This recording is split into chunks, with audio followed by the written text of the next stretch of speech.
Welcome back class. आज का हमारा ये वीडियो सेशन बेटा साइंस के चैप्टर नंबर 5 में है।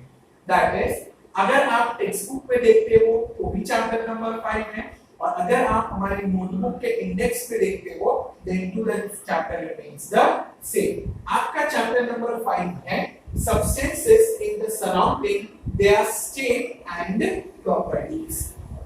आप और हम ना जाने हर रोज कितनी सारी चीजों को देखते हैं, कितनी चीजों को हम लोग देखकर भी अनदेखा यानी कि देखा या नहीं देखा एक जैसा ही हो जाता है। लेकिन इन सभी चीजों से ऊपर है बेटा उनके सब्सटेंसेस का होना।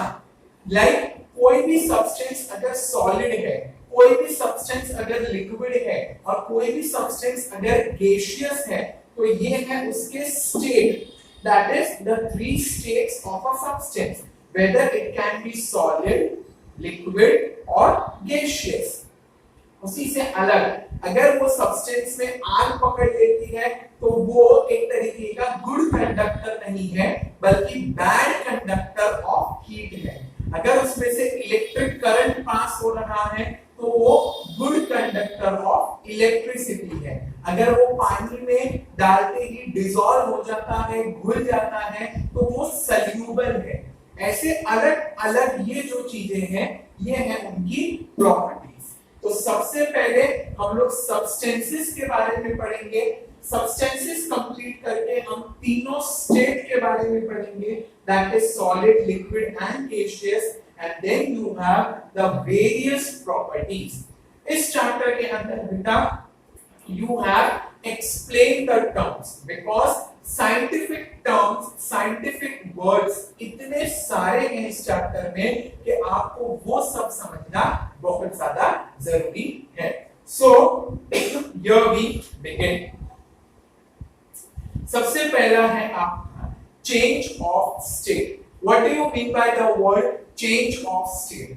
जब कभी भी एक सब्सटेंस सॉलिड से लिक्विड होता है या लिक्विड से गैसियस फॉर्म में जाता है या गैसियस से लिक्विड, लिक्विड से solid, that is it is changing it's state. Next है बेटा बॉइलिंग पॉइंट। बॉइलिंग पॉइंट का मतलब क्या होता है? जब एक पर्टिकुलर टेम्परेचर आता है जिस टेम्परेचर पर लिक्विड स्टेट जो है वो कन्वर्ट हो जाती है गैसियस स्टेट में, और आप उस जगह पर वाटर वेपर या वेपर निकलता हुआ देख सकते हो। उस स्टेट को कहा गया है बॉइलिंग पॉइंट। जैसे कि वाटर का है 100 डिग्री सेल्सियस। जब पानी 100 डिग्री सेल्सियस तक पहुंच जाता है ना बेटा, तब वो सिर्फ उबल रहा होता है। गलत, वो उबलने के साथ साथ अपनी स्टेट भी चेंज कर रहा होता है।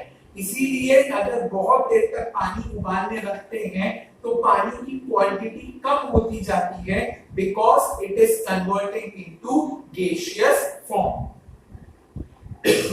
नेक्स्ट है बेटा मेल्टिंग पॉइंट। मेल्टिंग पॉइंट का मतलब होता है जब एक सॉलिड स्टेट का सब्सटेंस इतनी हीट दी जाती है कि वो अपनी सॉलिड स्टेट को भूलकर slowly and gradually liquid form में आने लगता है, तो उसे कहा जाता है मेल्टिंग पॉइंट। जैसे कि आइस, आइस का मेल्टिंग पॉइंट है 0 डिग्री सेल्सियस। अगर आप आइस को फ्रिज से बाहर निकाल के रख देते हो, विद इन फ्यू मिनट्स वो पानी हो जाती है, बिकॉज फ्रीजर के अंदर वो चिल्ड एटमॉस्फेयर में थी और फ्रीजर से बाहर आते ही वो नॉर्मल रूम टेम्परेचर में मेल्ट होने लगी।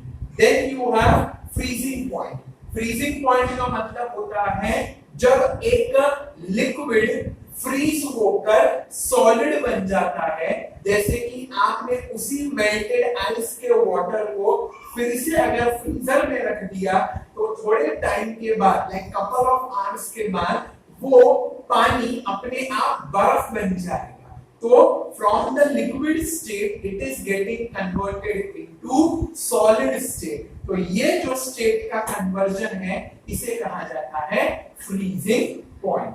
नेक्स्ट है बेटा कंडेंसेशन। कंडेंसेशन का मतलब होता है जब कभी भी कोई लिक्विड को आप हीट करते हो तो वो उसमें से वेपर देता है जिसको हम लोग भाप बोलते हैं, और वो वेपर को अगर आप कूल कर देते हो तो वापस से आपको ड्रॉपलेट्स मिल जाते हैं। फॉर एन एग्जाम्पल, आपके लिए मम्मी ने एकदम गर्मा गर्म दूध बनाया है, लेकिन आपको 5-10 मिनट से उसको पीने में, तो मम्मी उसके ऊपर एक लिड रख देती है या एक सॉसर रख देती है।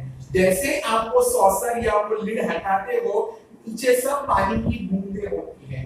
ये बूंदें आई कहां से? बिकॉज जब दूध गर्म होता है तो उसमें से वेपर निकल रहे होते हैं, वो वेपर लिड को टकराते हैं